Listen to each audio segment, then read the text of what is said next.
Let's start with a truth that doesn't get said out loud often enough.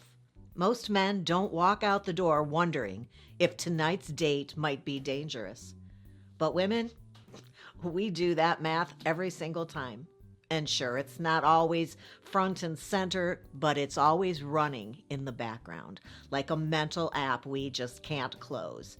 It's the quiet inventory we do without even thinking. Where are the exits? Is the parking lot well lit? Did I tell somebody where I was going? How far is the door from the table? And no, it's not because we're paranoid or delicate or on edge. It's because we know the world we live in. And we've had to get really good at staying safe without making it look like we're staying safe. This isn't about fear. It's about power. It's about dating with your eyes wide open, your confidence engaged, and your keys in your hand. Because we women, especially over 50, we don't do helpless. We do prepared. And if that sounds like your kind of conversation with some tips thrown in, I hope you'll stick around because that's what's on the agenda. You don't start thinking about safety when the date gets weird. You start before you even leave the house. Let me make it simple. You meet them there because we don't do pick me up at 8 anymore. That's a true crime podcast waiting to happen. Oh, sure, back in the day, it might have been sweet when somebody pulled up in front of the house in their convertible and called out, "Doll, get in, hop in." But now that's not even romantic. That's an Uber with boundary issues. You drive yourself or you order your own car. Make sure whoever does drop you off knows where you're going and what name this man is using this week. And before you leave, tell somebody your plan, who you're meeting, where you're going, what time you plan to be back home. Bonus points if you have a friend who's ready to send you a fake emergency text just in case things go sideways or worse, boring and scary.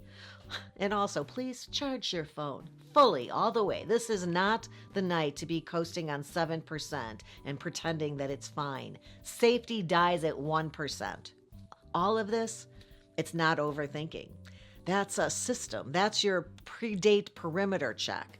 You don't need to be scared. You just need to be ready. The date hasn't even started, and you're already gathering intel. Is the parking lot lit? Are there people around? Did you have to park in the back corner next to a weird van and a guy vaping with no shoes on? That's all data.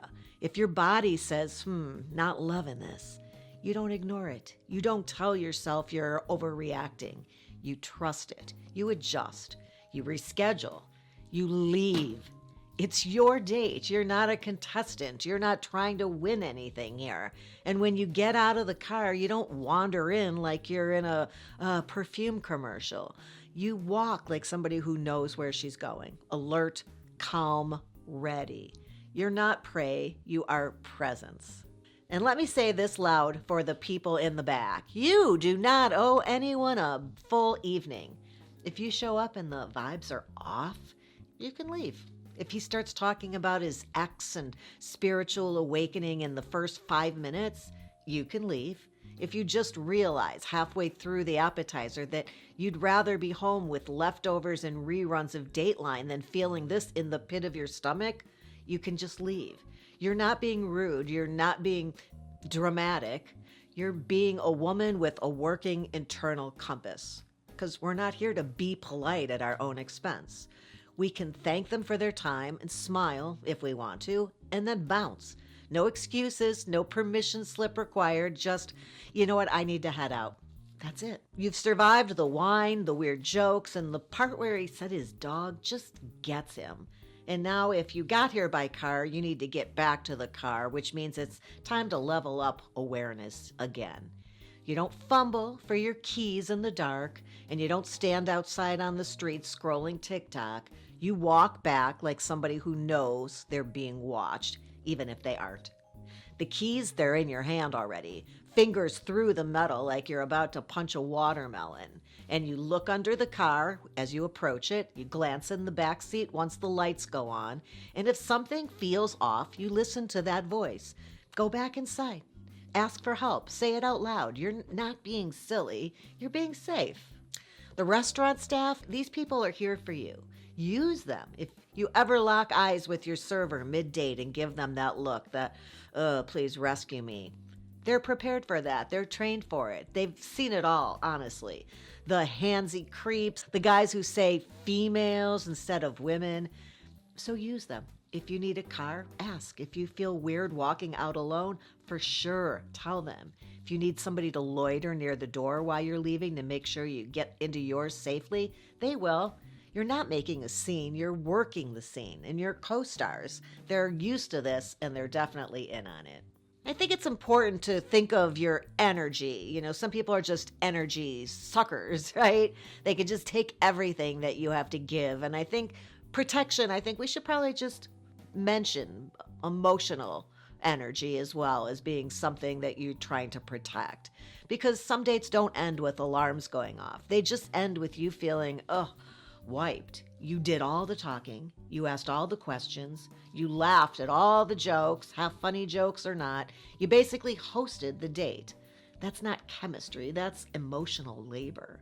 Feeling like you need to keep things interesting, that's a performance. And love bombing from them, not passion. It's control. If your energy is shot and your gut says, this is not it, that's your sign. Not everything dangerous comes with flashing lights. Some things just slowly drain you until you forget you were ever excited to go on the date in the first place. Listen, if you don't Google him, are you even dating in 2025? Check the name, check the photo. If you've got it, check the phone number. Make sure he doesn't still live with his not quite ex or have an arrest record longer than your CVS receipt. That's not being nosy, it's being efficient. And if anything feels weird, you don't have to go. You don't have to explain either. You don't have to give them one more chance. No is a full sentence, and everybody needs to understand that. That's not ghosting. You're not being rude, you're curating.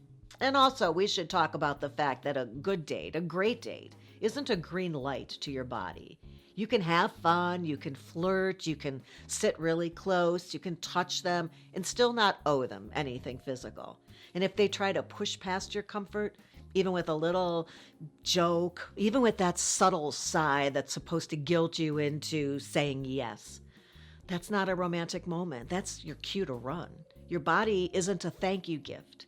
It's not an appetizer. It's not a reward for somebody being nice. It's yours, and anyone who acts entitled to it in any way doesn't deserve it. Safety isn't a buzzkill. It's a boundary, and boundaries are hot. You're not doing this because you're scared. You're doing it because you've earned your peace, and you're not about to hand it over for a free cocktail and some compliments about your eyes. You know what's actually attractive? A woman who knows what she wants, protects her energy, and walks out the door with her standards, her leftover shrimp, and her sanity. That's not extra.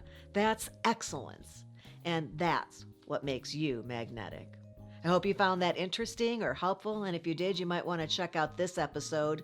Hey, before you go, please give Mom the thumbs up. My little sweetheart, that's my mother there. And please don't forget to subscribe to the channel and hit that notification bell too. It helps me out a lot. I'll look forward to seeing you back here again soon. And until next time, have a good one.